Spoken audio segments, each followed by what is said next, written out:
remember having the same conversation on the first movie about the flying. And what we found from the first movie was that people just wanted to reside in the space. They just wanted to be there. And movies don't do that, and they don't do that because of that note pressure that you always got to be servicing the plot and the character development and all that.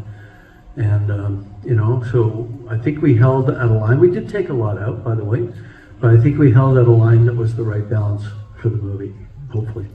In just a few minutes, but when I was a kid, I really loved nature, and I just loved being in nature, and I still, to this day... Okay, this is going to be an entrance. Let's watch it.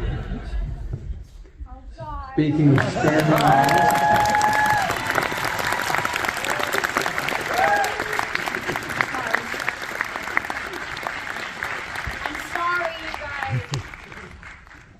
Traffic was terrible, I'm sure.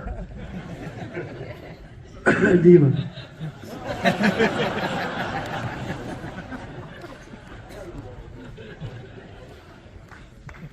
James, as you were saying about Zoe, I'm sorry. I was just saying that sense of wonder and awe. I was talking about nature, but then you walked in.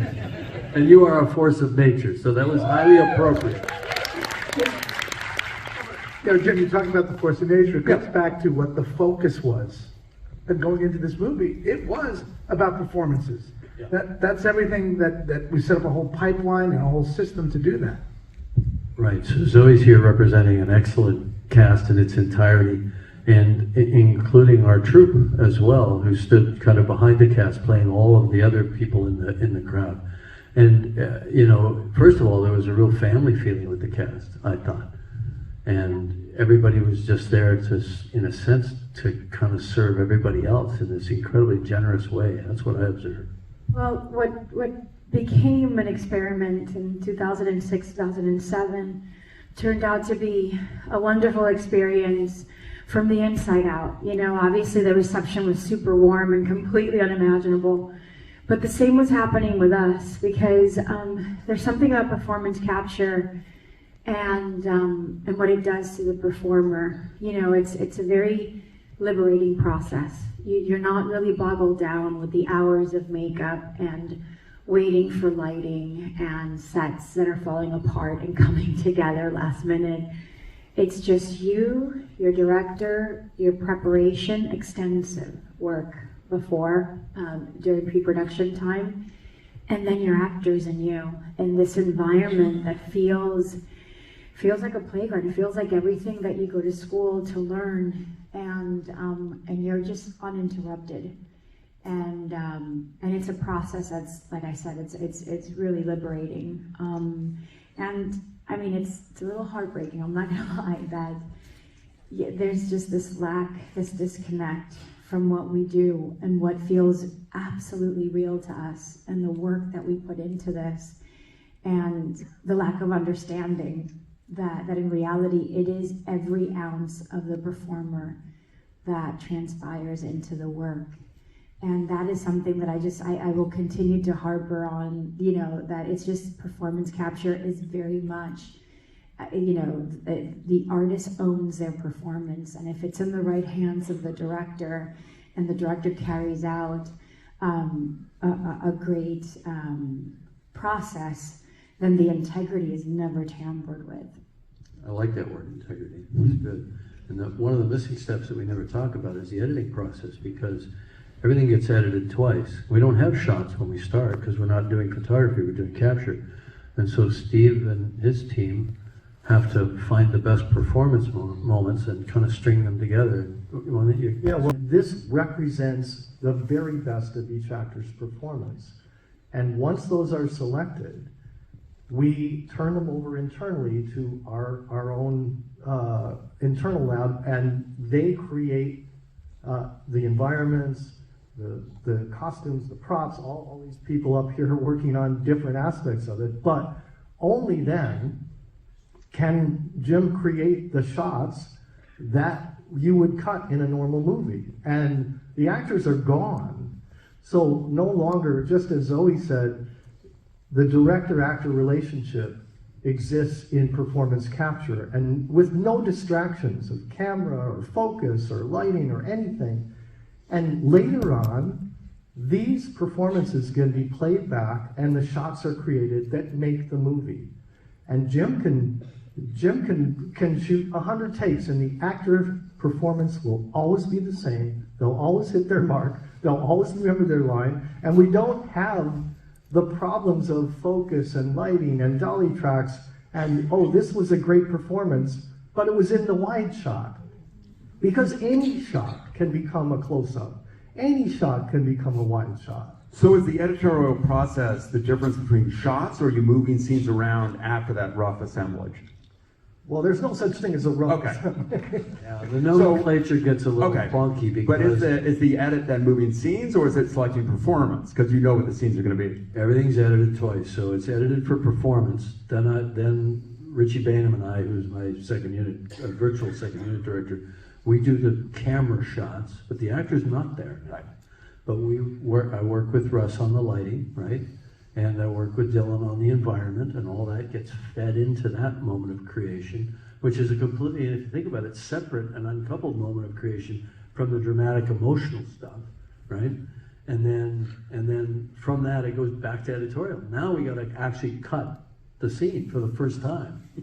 It's kind of nuts, but it's very cool. It starts with story. It starts with, coming up with a script and then surrounding yourself with a team of people who can solve the challenges of the technology to service the story that Jim wants to tell. It's all in that service. And I think, one of the things when you're going down a path that no one's ever traveled, you have to be prepared to have pitfalls, to make mistakes. But you have to have a support system that gets you up out of those pitfalls. And thanks to an incredible team of people, as you said, 3,800 people working on this movie, we are all standing on their shoulders, and they are standing up here with us today. The only ones not represented are the VFX folks, right? Which is obviously the end stage of the whole process. And that's about half of that number right there, as you can imagine from seeing the detail in the renders. I just want to slip back to performance capture for a second, because we were talking about it. I always look at performance capture as giving an opportunity for actors to play characters they could not otherwise play. And Sigourney and Curie, that's the perfect example of that. Is Sigourney doing that role 100%, and she could not have played it if it was a live action character. We have lived somewhat parallel lives with our characters, in the first installment.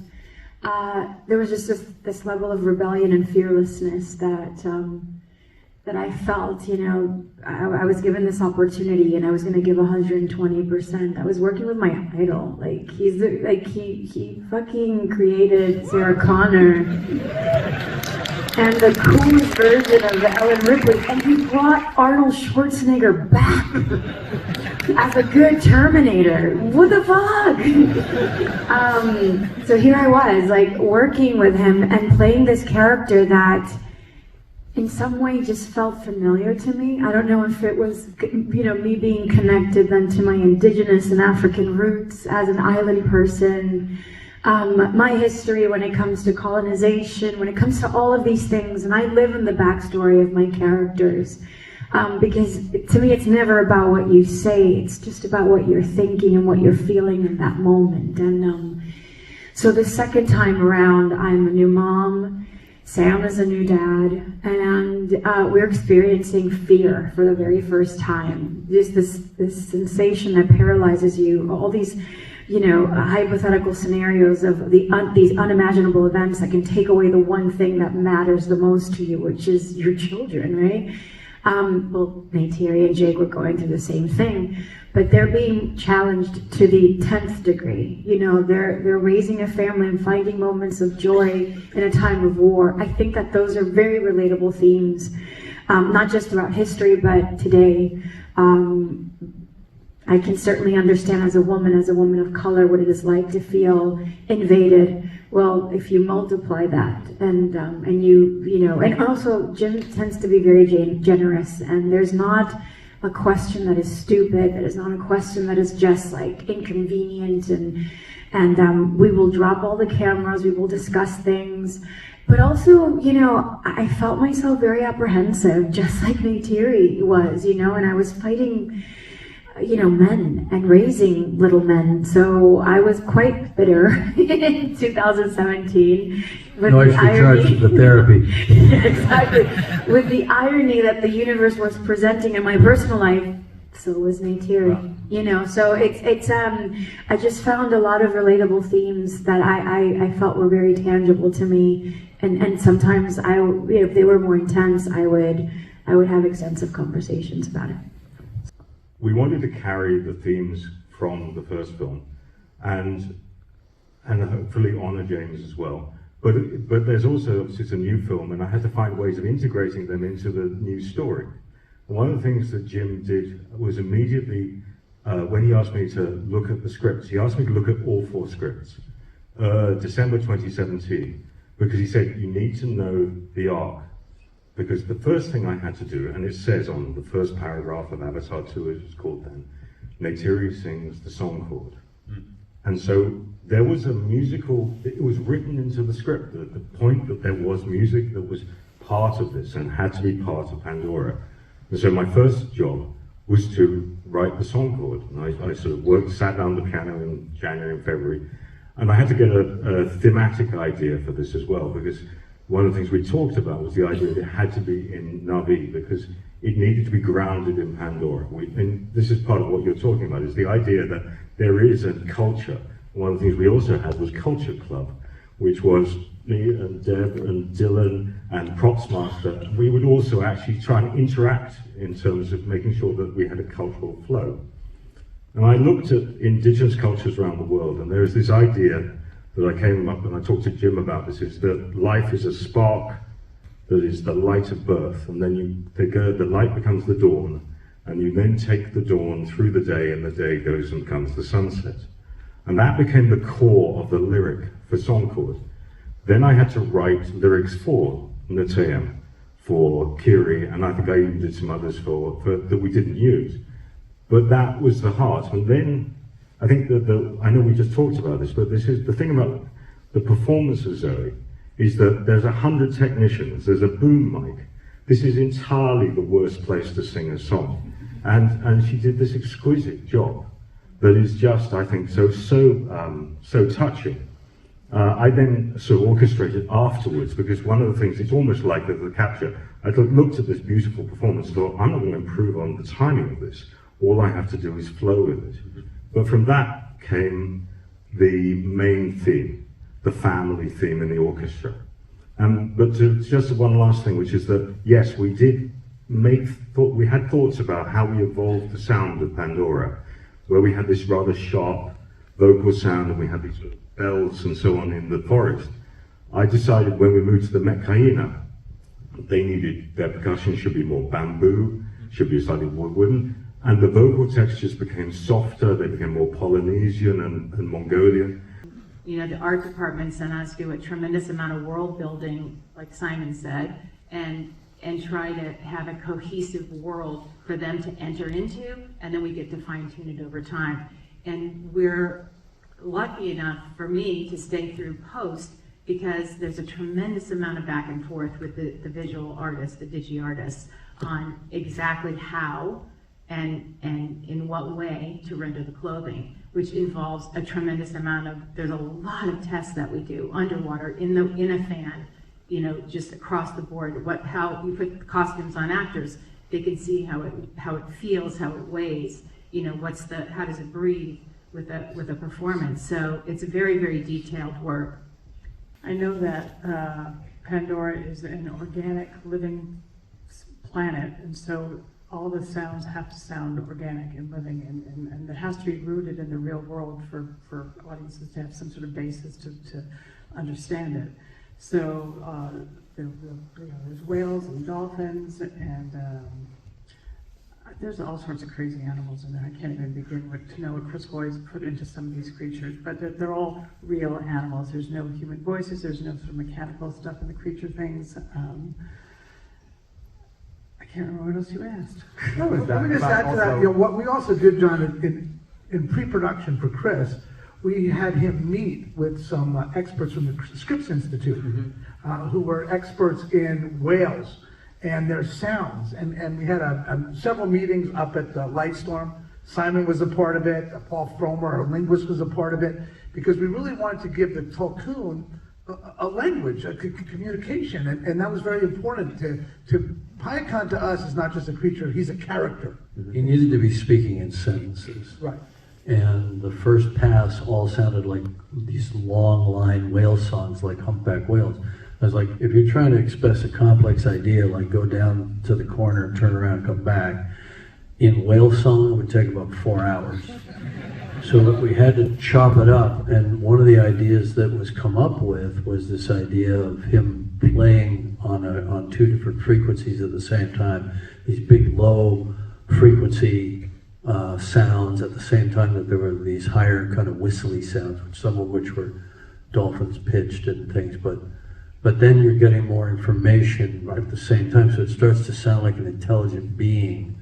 You know, so it was an evolutionary process with Chris and with us on stage, meaning on the mixing stage, just playing around with it. I think that underneath he was low enough, he would click above the water, he would never click under the water, so above and below the water was a very different thing for him. And when he was, they have multiple ears, I think, is that right, Jim? Yeah, they have a big row of acoustic sensors, yeah. So when there's a couple shots where Loak is talking to him and he kind of gets all weird and stuff, that's because you're hearing him from his underwater ears kind of thing. See diversity on Pandora, and we see that, you know, Pandora is just as diverse as Earth, and as we continue, we're going to meet more cultures. But for the Mechainas specifically, you know, they're much more water adapted. They're, you know, chest sore broadards allow for a bigger lung capacity. They have the broader tail to thrust themselves through the water. They have these cartilaginous strakes on their arms and along the legs. And I remember one of the first things Jim said, he's like, we're not doing wet fingers and toes. We're not doing creatures from the Black Lagoon, because it's kind of obvious and it's kind of lazy. So it's like, okay, cool. How do we come up with something else?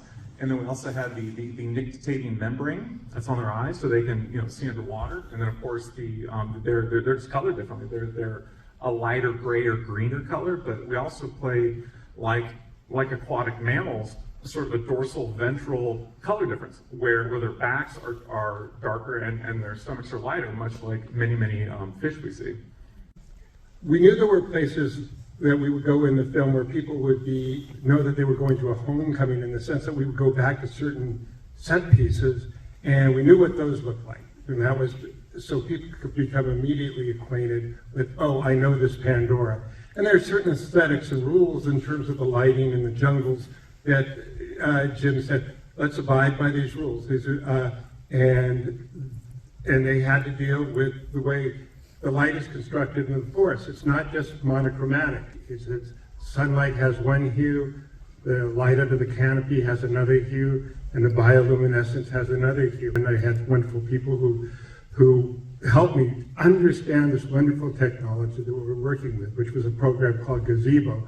And it really was created for people like me, for cinematographers.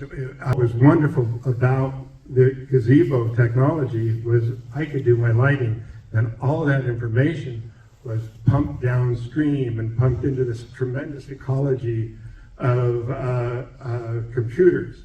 And not only the lighting, but we would learn, watching Jim's cameras, we would learn exactly where the live camera was going to go when we started to shoot. We had previs, we had tech-viz. Tech-viz was important because you don't want to discover that somehow one of Jim's cameras is outside the wall of the stage that you're shooting in. So all of that was vetted. And it became, what started as an aesthetic process during shooting became a very, very technical process of certain things that we had to make sure were absolutely right. Because in the end, one of my main mandates was to blend the human world seamlessly with the virtual world. And eventually that came down to working with scenes with Spider that we really had to nail, because Jim says everybody knows what daylight looks like, you know? And if you miss one of those cues, if you get one thing wrong, it's going to look like a cutout. So we paid a lot of attention to that. I'm very happy, you know. The family drama that people everywhere in the world can relate to, right? You do things that ground it and pull it down, right? So the idea was, let's not do those crazy CG shots where you fly through the eye of a needle and then go up, you know, 1,000 feet. all that stuff, but break it down into the kind of coverage that you would do actually in situ, whether it was a set or a location. Now, we didn't have a single day of location. We were working in the most beautiful country in the world, New Zealand, and we never spent a damn day outside, you know? And Russ was talking about sunlight. There was no sunlight, zero sunlight. It was all Russ's lighting grid, you know? So the idea was use coverage that, you know, it could be a nice moving camera. If it's an action scene, the camera could be quite dynamic, but always cut and always break it up so that you're not feeling like it's CG, because we all know what CG looks like. We wanted to break that paradigm and play it as photography. So things like splashes on the lens and lens flares and the splash housing bobbing around in the waves. And, you know, it's our experience as old fogies, having shot so many films with actual cameras, you know, to then applying that back into the CG world. You know, we as the actors didn't really feel the difference. Maybe our bodies were a little older, so it just took, you know, it had been 7 years, and it took a little more time for us to assimilate back into that environment of Pandora. But when it came to the technology, like, that's all Jim's work and his team, and they're working vigorously so that we won't have to compromise more than what we should, and our performance remains as seamless as possible. So what I am experiencing is just, it's all that backstory. Like I said, it's all the preparation, those rehearsals, the training, the research, the sensory work that you do, and just also like what Sam is giving me and what Sigourney is giving. I was petrified of Sigourney. Like, she would come in as Sig, and she would, and then by the time she got to the volume, she was this petulant 14-year-old that was just so uncomfortable with everything. And me, as her mother, like, I was the cause of everything that wasn't working. Right. And I just, you know, and it's funny because when you're working in an environment like ours, we do become such a close family. It is such a safety net where we can play pretend and really get lost in this world of just magical thinking, right? And magical recreation. And I found myself just trying to hide from this teenager that hated my guts, and nothing I ever said was good enough. And but that's what you do when you surrender to the work. I never went to school for acting, but I really feel that, you know, 3 Avatar movies, I feel like I've gone to Juilliard in a sense, and I'm very grateful for it. I can't say this enough. It's at least Sigourney Weaver's performance needs to be recognized. You know, also for actors and for women, we have an expiration date. Our 20s are like our best, and then in our 30s we're playing someone else's mother, in our 40s someone else's grandmother, and we don't have an opportunity to really exercise. We can't be George Clooney. Women cannot be George Clooney. Like, he could be 60 and like be in love with like a 27-year-old. Like, we can't do that. Like, you guys are cringing when we, like, you know, when we're like in our 40s kissing a 28-year-old. Performance capture gives us the ability to be a 14-year-old and to really challenge ourselves, and then you guys can be the judges whether or not you see Kiri and you feel that it's Sigourney. I think that expanding and growing a little bit more than what we're used to make room for this technology, to understand that it's there so that the actors can continue to evolve and grow and push their own envelope.